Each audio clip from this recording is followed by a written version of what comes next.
정정 브라더스 정도원님 자리하셨습니다. 안녕하세요. 예, 오늘 새 장가 컨셉, 새 장가가 아니라 새 뭐죠? 새 신랑 컨셉. 예. 정말 보기 좋아요. 바로 방송이 또 연이어 있어가지고 아하. 진행하는 게. 아 그래요? 예. 오, 뭐 진행 맡으셨어요? 뭐 저기 다문화 TV라고 예. 좀 자원봉사 겸해서 하는 일이 있어요. 잘 되기를 기원하겠습니다. 네. 자, 정태근 의원님 자리하셨습니다. 예, 안녕하세요. 정태근입니다. 예.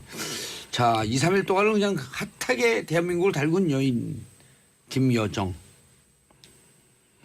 그 김여정 일행이 예. 이제 정치적인 걸 떠난다면은 평창 올림픽을 흥행몰이하는 데서 굉장히 도움을 많이 줬어요. 대성공했죠. 예, 예. 도움을 많이 줬어요.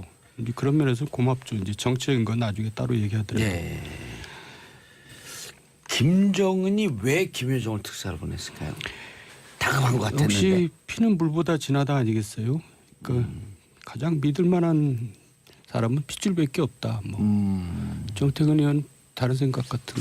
믿음도 당연히 있겠습니다만 제가 이번에 이제 이 2박 3일 일정을 보면서 느꼈던 건 뭐냐면 그 우리가 보통 이제 그 전략적인 목표라는 게 있고 거기에 수반되는 이제 전술적인 과정이라는 게 존재하잖아요. 그러니까 예. 이제 북한 입장에서 보면 핵 보유국이라는 전략적 지위를 유지하는 과정에 있어서 지금 상당히 이제 제재가 들어와 있고 미국이 군사 옵션을 고려한다고 얘기를 하는 상황에서 이것을 전환해야 되는 이제 그 전술을 발휘해야 되는데 예. 그런 측면에서 보면 이번에 북한 김정은 체제가 갖고 있는 전술 운영 능력이 굉장히 탁월하다라는 점에 대해서 우리가 객관적으로 인정해야 된다. 제가 이 말씀을 드리는 건 뭐냐면 향후에 우리가 남북 관계 대북 전략과 관련해 가지고 지금 그 본인의 시각이 보수적 우파든 좌파든 관계없이 지금 북한 정권의 실상에 대해서 객관적으로 인정을 하고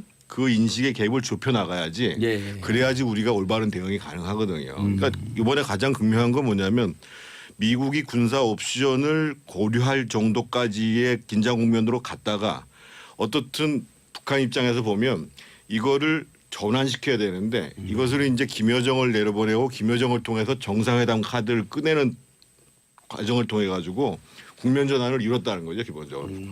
그리고 이제 어떻든 그동안 국면전환 이뤘다고 보세요? 계기를 그렇죠. 만드는 거죠. 일단 지금 당장 미국에서 바로 군사 옵션을 계속 얘기할 수가 없는 상황이고 저는 이제 문재인 대통령이 조금 더 세게 얘기할 필요도 있었다고 보여지는데 어떻든 지금 북미 간의 대화를 강조하고 나섰단 말이죠 기본적으로.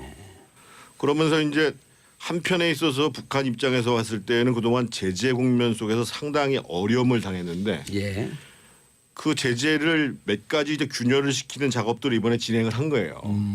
그러고 또 하나 뛰어났던 게 뭐냐면 이 사람들이 메시지를 전달하는 능력이 굉장히 뛰어나구나. 예전에 비해서. 그럼요. 그래서 저는 어떤 점에 있어서요? 예를 들면 구체적으로 한 이 효과를 극대화시키잖아요. 처음에 이제 이 고위급 회담이 4명이 내려오잖아요. 예. 그래서 이제 예상은 했죠. 그러니까 이제 김영남은 공식적으로 대외적으로 자신들을 대표하는 상임위원장이고, 그다음에 이제 최위 같은 경우에는 실제로 최후 업무를 총괄하는 사람이고, 이성권은 조평통 통해 가지고 이제 비공식적인 대화를 할 거라고 생각하고, 대남 사업의 또 1인자고. 그러면서 이제 김여정을 사실은 선택을 해서 결국은 처음부터 이건 특사적 성격이 있다라는 것을 알면도 불구하고 공개를 안 하고 있다가 샥 청와대에 가가지고 친서 비슷한 거를 쓱 들고 가가지고 특사다. 명백한 정부를 대표한 그 친서를 준 거 아니에요? 그렇죠. 그러니까 그런 걸 이제 와일드 카드라고 그러는데 또 김여정 자체가 예. 또 우리나라 제재 대상이잖아요. 그러니까 그렇죠. 이제 굉장히 다목적 카드, 절묘한 카드를 쓴 거죠. 근데 정동원 의원님, 예. 이게 이제 그 두 분이 이렇게 객관적으로 평가를 해주셨는데 또 일각에서는 어느 이제 가치 판단 이런 걸 뛰어넘어서 북한이 미국이 군사적 옵션을 쓰려고 하는 부분에 대해서 대단히 긴장하고 긴박한 상황이었다. 왜냐하면 김용석 실장이 비공개 만찬에서 김여정 그런 얘기를 하거든요. 이렇게 급히 내려올 줄 벼랑간 내려오게 될 줄 몰랐다. 그렇죠. 그러니까 그게 이제 전제죠. 지금 몰려 있고 급하죠, 다급하죠. 그런 건 인정을 하시는 거예요? 예, 대북 제재 효과가 이제 실질적으로 지금 위협이 되고 있고 또 미국이 정말 초강경으로 나오니까 아무래도 겁이 나죠. 그런 전제하에서 이제 이런 것들이 이제 움직여지는 거죠. 아니 사실 북한이 미국의 군사적 옵션에 대해서 긴장하고 이 핵실험이나 미사일 실험을 좀 움츠리게 하는 것은 사실 한반도 긴장 완화에는 도움이 되는 거 아니에요? 일시적으로. 네. 그러니까 이제 궁극적으로는 미사일하고 핵을 포기를 해야 되는데 예. 그거는 이제 포기는 안 하겠죠. 그러니까 이제 일시적으로는 지금 일단 다급하지는 않죠. 모두가 미국이나 우리나 북한이나 일단은 근데 이제 시간이 이제 지나면 또 어떻게 나올지 모르죠. 예. 근데 다급하지 않아요. 왜 아니 그러냐면 일단 상황을 이렇게 만들었다 이거죠. 지금 이제 그 한미 군사훈련을 잠정 연기한 시기가 3월 25일이거든요. 예. 패럴림픽이 다 끝난 상황에서 그러면 현실적으로 평창이 끝난 다음에 바로 북미 간의 대화가 뭔가 진전이 있느냐 없느냐가 사실은 다시 군사훈련으로 지금 북한이 이미 공언을 한 게 하나 있어요. 그러니까 지난 2월 7일 날 발표한 내용이 뭐냐면 군사훈련을 재개하면 그러면 다시 우리는 원상태로 돌아갈 수밖에 없다라는 얘기를 했죠. 북한에서 이미 얘기를 열병 했어요. 전날 이미 얘기했죠. 이미 예. 했고 미국에서는 그 김여정이 들어오는 날 2월 9일 날 그 당시에 이제 그 미국의 NSC 국가안보회의죠. 안보회의 대변인이 했던 얘기가 뭐였냐면 남북 관계가 핵 문제의 진전과 따로 놀 수가 없다.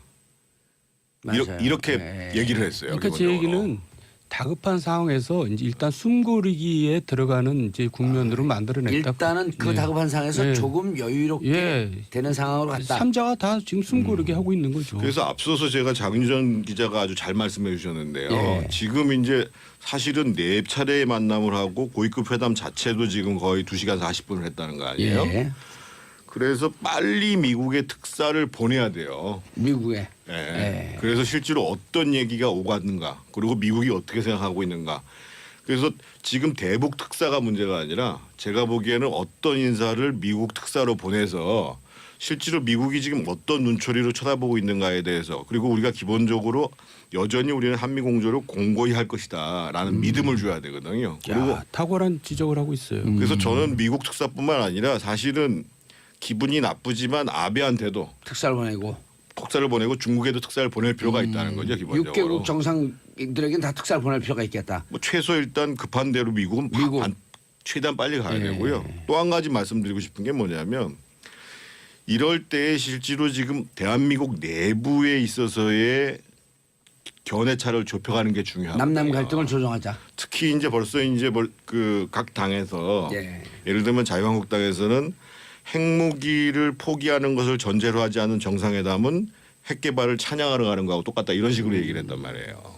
그러니까 또 정의당에서는 그럼 대화하지 말자는 거냐 이렇게 이제 노회찬 대표가 얘기를 하고 그래서 저는 지금 문재인 대통령이 해야 될 큰 2가지 중에 하나가 아까 말씀드렸던 주요국들에 대해서 얘기하고 협의하는 과정들이 있어야 되고 또 하나는 남한의 재정당 특히 자유한국당 지금 이제 통합미래당 뭐 민평당 정의당까지 해서 만약에 홍준표 대표가 같이 만나서 얘기하는 게 불편하다고 얘기하면 따로라도 저는 만나야 된다고 봐요. 어쨌든 이번에 김여정을 만난 그 과정을 좀 설명을 잘 해줄 하고 필요가 있겠죠. 실제로 우리가 앞으로 할 수 있는 몇 가지의 선택지에 대해서 어떻게 생각하냐. 그리고 국회에서도 사실은 이 문제를 심각히 논의를 해서 필요하다면 공개 회의를 안 해도 돼요. 예. 안 해도 돼서 지금 한국 사회 내부에서 이 국면을 보다 더 협력적으로 해결할 수 있는 근거를 만드는 게 굉장히 중요하다는 거예요. 이렇게 합리적으로 판단하는 보수의 두 대표가 여기 있으면 어떻게 국회를 들어가 아니 계셔야죠. 국회 아니라 청와대 외교안보 수석으로 가셔야겠어요. 지금 얘기 들어보니까 예. 너무나 정리를 잘해줬는데. 왜 그러세요? 외교안보 갑자기. 수석은 근데 그 사람 자리를 안 내는 것 같아요. 근데 이제 특사라기보다도 예. 이럴 때는 정식 외교 라인을 활용해야죠. 근데 그 취임하자마자 바로 그 6개국인가 그 5개국에 특사 보냈잖아요. 그럴 정도로 긴박한 상황으로 보고 또 이번에 성과가 있었잖아요. 특사 보내는 것도 자 그런데 정도 의원님 네. 초청을 했어요. 근데 초청을 하는데도 보니까 저희 어머니께서 이제 저희 사촌 지금 북에 계시잖아요. 저희 그 나이 드신 그 어르신이 야 저렇게 절실하게 초청하는 거 보니까 한편은 좀 안 됐다 그런 생각이 드는 거예요. 너무 급한 마음이 느껴지는 거야. 여태까지는 우리가 정상회담 하자고 늘 그랬는데 예. 이제 처음으로 북쪽에서 먼저 초청에 이렇게, 응할까요? 초청에는 응하죠. 미국과 협의를 그러니까 해야 되잖아요. 대통령 정상회담은 몰라도 네. 특사는 일단 아 정상회담. 정상회담 초청한 거. 정상회담은 굉장히 복잡한 과정을 거쳐야 되겠죠. 일단 의제 설정이나 이런 거에 있어서 우리가 독자적으로 결정할 수 있는 한계가 있고 미국과의 관계가 있는 거니까. 근데 일단 특사를 보내는 거는 이제 일단 가능하겠죠. 북한에 먼저 특사를 보내자. 그러니까 지금 그 대통령이 이제 앞으로 여건을 만들어서 성사시키자라고 했던 거는 나는 그걸 할 의지가 있는데 있다. 문제는 여건이 안 되면 못 한다라는 얘기도 포함되어 있는 거거든요. 그렇죠. 그 여건의 핵심적인 내용은 결국은 당신들하고 미국하고 해서 간격을 좁힐 수 있는 과정들이 지금 존재해야 된다라는 예. 것도 하나. 지금 이제 많은 사람들이 이제 대통령이 좀 세게 얘기했으면 하는 내용 중에 결국은 한반도의 평화는 북에서 핵을 포기하는 민족적 결단을 내려야 구조화된다. 라는 장기적으로는 그렇게 가야 된다. 예. 라는 얘기까지를 내포하고 있는데 아마 이제 그 내부적으로는 어떤 얘기를 하셨는지 모르겠습니다만 그거를 이제 공개적으로 하게 되면 북한하고 대화가 어려우니까는 예. 못 하셨겠지만 예. 그 두 내용들을 기본적으로 포괄하고 있는 거거든요. 기본적으로. 그랬을 때 저는 그 우리 정부가 절대 서두르지 않았으면 좋겠어요. 오늘 보니까 어느 그 인터뷰에서 정세현 장관이 뭐 빠르면 4월, 5월도 얘기하시는데 그렇게 저는 성급할 이유가 없다고 생각합니다. 정상회담에 대해서. 예, 그렇죠. 저는 빨라야 뭐 그 추석 때쯤 돼야 그리고 내년까지를 가고 그러면서 그 일단 카드를 오래 관리하면 관리할수록 유리하다 이렇게 보시는 아니, 건가요? 관리하는 것보다 실제로 과정을 정교하게 가지 정교하게 가자. 않으면 의미가 없다는 거죠. 그러니까 우리가 여기서 예. 좀저 재뿌리는 얘기를 하면은 2002년에 토리노 동계올림픽 때 우리가 처음으로 공동 입장을 했거든요. 예. 남북한이. 그러고는 8개월 후에 이제 최초 핵실험을 했죠. 그러니까 우리가 그런 걸 다 고려할 때 진짜 서두를 필요는 없는 거죠. 그러니까 적어도 이 두 가지 조건 예를 들면 그 한미 양국 간의 공동 군사 훈련이라는 것이 축소 내지 중단이 되려면 적어도 북에서 추가적인 핵실험 미사일 실험은 안 한다라는 전제가 나와줘야 되거든요. 그 정도까지라도 이미 나와주고 그래서 그런 부분들을 실제로 물밑 대화를 해야 되는 거고 그래서 사실은 아까 제가 얘기했던 북한의 특사를 내보내기 전에 주요국들과 네. 긴밀히 공조를 하고 협의를 하는 과정들이 중요하고 그래서 거기서 협의한 내용을 가지고 특사가 가는 특사 거죠. 가자. 아하. 그래서 저는 그런 무작정 생각이 특사 보내지 말고 그 우리와 관계되어 있는 미국, 그렇죠. 일본 예. 등등과는 일단 협의를 하면서 예. 그리고 저는 그래요. 그리고 그 이번에 사실 거의 고위급 대표장이 4명이 나왔잖아요. 지금 예. 보면 특사 딱 한 사람 얘기를 하는데 우리도 특사단을 보내는 거죠. 그래서 거기 이제 서훈 원장도 가고 임종석 실장도 가고 정세현 남북관계 장관도 가고. 대화를 제라는 정세현 장관 안 갔으면 좋겠어요. 그리고 조명균 장관 가고 예. 그리고 어떻든 이게 주요 국가의 외교적 관계가 있기 때문에 잘 남북관계를 잘 모르시는 것 같긴 한데 하여간 뭐 강경화 장관도 가고 이렇게 해서 4분이 같이 가는 거죠. 꼭 굳이 그걸 한 분 딱 찍어가지고 다 특사 맡기죠. 단위 가자. 그럼요. 북한에 갔을 조명균, 때는 강경화, 김종석, 임정석, 서훈. 서훈. 어떻든 이번에 제일 역할을 많이 한 게 이제 뭐 서훈 원장이라는 거는 공지의 사실 아니겠어요. 예. 그리고 이제 실질적으로 저쪽 사람들 북한 사람들하고 제일 많이 이제 접촉을 했던 사람이 서훈 씨니까요. 서훈 원장도 갔으면 좋겠다. 그래서 옛날에 사실은 MB 정부 때도 서훈 원장 그때 어떻게 했을 것인가가 그때 논란이 됐었잖아요. 그때 이제 북한하고의 그 휴민트가 다 끊어졌죠. MB 정부 때 서훈 자르면서. 근데 서훈을 왜 잘랐냐면 MB를 뭐 비판했다 그래갖고 잘랐는데 누가 그렇게 서훈 모함을 원장 했지. 이번에 북한 가면 특활비를 좀 써도 될까요? 특활비 많이 써야죠. 그런 건 써도 됩니다. 그런 데 쓰라고 있는 게 특활비인데. 북한에 가서 특활비 쓸 때는 달러로 환전해야 되겠죠? 아 그런 건 구체적으로 얘기하면 안 되고 특활비는 특활비스럽게 써야 아니 된다니까요. 제가 왜 그러냐면 다음 얘기가 다스와 삼성, MB의 수상에게 또 넘어가야 되거든요. 이어가서 벌써 넘어가요? 아니 그런데 조금 얘기 곧 넘어가기 전에 자 펜스 아베의 이 졸렬한 행동에 대해서 정도원 의원님 한마디 해주세요. 그러니까 펜스는 이제 이럴수록 숨고르기에 들어가긴 했지만은 표정 관리는 더 강하게 할 겁니다. 미국은 더 미국 압박을 아니 근데 미국 이제 입장에서도 아니 그러니까 이제 좀 치사하긴 하지만은 예. 북한이 일단 약세를 보였거든요. 그러니까 이럴 때 더 이제 더 밀어붙이자. 더 밀어붙이는 그건 좀 걸- 치사한 행동 아니에요? 지금까지 미국도 많이 당했으니까 이제 그렇게 이해를 겉으로는 대화하고 할 수는 뒤통수 있겠죠. 뒤로는 미사일 실험하고 네. 핵 실험하고 이런 거 당했으니 한두 우리도 번이 한번 아니었으니까. 근데 일본 같은 경우는 이제 다분히 이제 국내 정치용이에요. 아베가 하는. 아니 근데 거는. 군사 훈련에 대해서 얘기할 때 문재인 대통령도 받아치긴 했지만 왜 군사 훈련을 감나라 배나라 해요? 그러니까 지금 일본이 굉장히 우경화되는 그런 추세에 이제 맞춰서 국내 정치용으로 그렇게 하는 거죠. 저는 사실 조금 펜스 부통령이 좀 안타깝더라고요. 사실은 이게 이제 만나서 악수하고 어떻든 평창올림픽을 축하하고 이렇게 평화올림픽으로 만들어주기 위해서 온 거에 대해서는 고맙게 생각한다.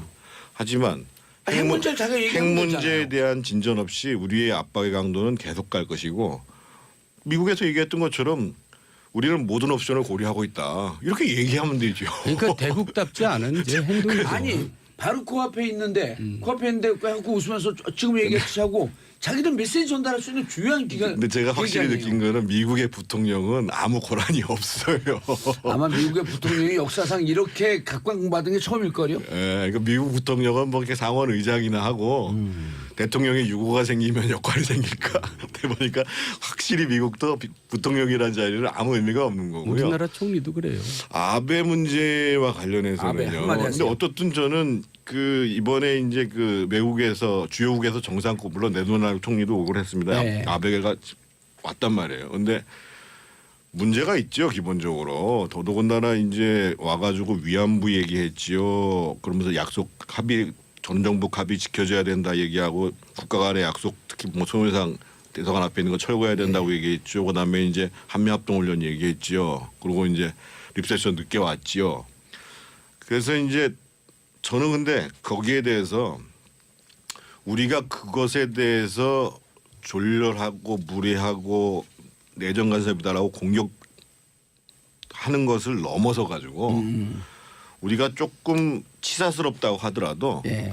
앞으로 실제로 우리 이제 북미 간의 대화나 남북 대화가 진행되는 문제에 대해서 당신들이 정말 우리를 도와주기 바란다. 그래서 아 이전에 한국이 가져왔던 모습과는 다르구나라는 것을 아베한테 느끼게 해줘야 돼요. 그러니까 그리고 저는 딴 건 몰라도 외교는 감정적으로 하지 않았으면 좋겠어요. 그럼요. 외교를 감정적으로 해갖고 실익은 없죠.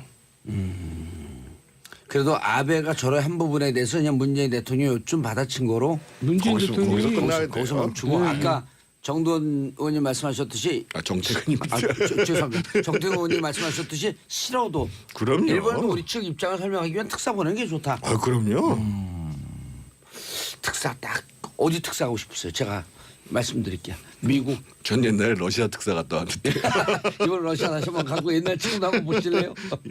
아니 러시아도 보낼 필요 있죠. 중국도 그럼요. 보내야 되고. 당연히 가야죠. 근데 얘기를 마무리하면서 하고 싶은 얘기는 문재인 대통령이 이번에는 대처를 되게 잘하시더라고요. 점수 네. 점수를 주신다면 뭐 90점, 95점. 95점. 네, 잘했어요. 야 역대 보수를 대표하는 분이 문재인 대통령 95점 주곤 그렇다고 저한테 뭐 한 자리 달라는 소리 절대 아니니까 걱정하지 마십시오. 주진 않을 것 같은데. 저는 점수를 드릴 수가 없는 게 지금 시험이 안 끝났어요. 지금. 그러니까 중간 점수. 중간 점수가 어디 있어요? 시험 중간 결과. 가채점 해본 결과. 근데 저는 그래서 참 이 과정을 잘해야 된다고 예. 생각하는 게요. 잘못해서 예를 들면 평창이 끝나자마자 뭐 훈련이 재개되고 또 무슨 대화가 빠그러들고 긴장이 고조되고 이러면 이제 갈 데가 없는 거거든요. 말짱 그리고 이제 도루묵이 되는 거죠. 진짜 이제 무슨 뭐 그 빅터차가 날아가듯이 아 진짜 군사 옵션을 고려하고 있나 이러면 진짜 황당해지는 거거든요. 그래서 저는 지금부터가 중요하다. 계속 시험인 거예요. 예. 계속 시험인 거예요. 그 우리나라 입시는 문제 시험이 계속 있어. 자, 황희정님 MB 얘기 좀 해주세요. 삼성전자 소송동 얘기. 삼성과 MB 연결고리는 누구? 하하. 자, 큰 건이 터졌어요 또 정동원님. 예. 박근혜 전 대통령과 최순실 딸과의 관계하고 좀 유사하게 전개되고 있는데 그 참 아이러니죠. 근데 다스가 지금 미국에서 소송하는데 왜 삼성이 왜 삼성이 끼어들었냐? 거기에 대해서 언론에서 뭐 이제 벌써 추측이 나오는데 예. 저희들은 대강 알아요. 정태근 의원도 알고. 그러니까 이제 그 요때 현역들이셨죠. 현역이 중요한 게 아니라 이제 가까이 같이 이제 일을 같이 많이 했으니까. 예. 그 지금 누가 뭐 거론되냐면은 저희가 거론되죠. 이 첫 번째로는 이학수가 거론되는데 예. 이학수는 아닌 것 같고 저희가 봐도 천신일 씨가 거론되는데 사실 이건희 회장하고 천신일 씨는 친구입니다. 그렇죠. 그리고 또 삼성하고. MB하고 천신일 씨하고 또 가까운 친구고 다 동갑쟁이들이에요. 그러니까 그러니까 이제 그런 메시지를 전달할 수 있는 자리에 있는 건 사실이죠. 그러니까 세중남어라는 세중이란 여행사가 예. 크게 된 과정이 사실은 삼성에서 이 대외 관계 이제 무슨 이런 그분이 것들을 원래 독점하신 거. 이병철 회장 수행비서 출신이거든요. 아버님. 그러면서, 아버님 때도 그러면서 이제 이건희 회장이 후계자가 되는데 역할을 많이 했죠. 그러니까 둘이서 굉장히 가까운 사이고. 세종나무 여행사가 삼성 직원들이나 가족들 해외 여행 갈 때 그걸 대행하는 거의 회사고. 독점했죠. 네. 그리고 또 이제 그래서 여기서 여행사가 그렇게 컸군요. 여기서 또 중요한 대목이 뭐냐면 사위가 있습니다. 예. 그 변호사인데 삼성에 근무하죠. 천신일 씨 사위가. 아니요. MB 사위가. 그 삼성전자에서 대외 업무를 해요. 그러니까 되게 좀 삼성과 막역한 관계네요. 막역한 관계를 떠나서 예. 그 당시에 이제 그런 자리에 있었다는 게 어떤 역할을 한 게 아니냐 이렇게 이제 추측하는 사람들도 많이 있죠. 이게 만약 그 소송비 대납한 게 지금 그 검찰이 얘기했듯이 확인이 되면 일단 그리고 만약에 확인이 되면 그거는 뇌물에 해당하죠. 뇌물이죠. 직권남용이 아니라 뇌물에 해당하는. 아니, 직권남용도 따라서 좀 붙는 거죠. 직권남용 뭐 크지 않으니까 그건 5년 이하니까. 아이고 참. 오늘 1년 사셨다고. 맞죠. 형님하고 같이 사는 생각하면 다시 가고 싶지 않죠. 아니 나는 가끔 그리워요. 거기가 편안한 때도 있었어요. 큰일 나요. 그리워하면. 세상은 또 다른 감옥이더라고요. 그럴듯하죠. 예. 진짜 이거 완전 뇌물인데요. 그러니까요. 그래서 MB 두 분은 알고 있는데 얘기를 안 하시는데. 아니요. 저 지금 얘기한 정도만 알고 있고. 예, 알겠습니다. 시간이 너무 아쉬워요. 예. 끝났어요.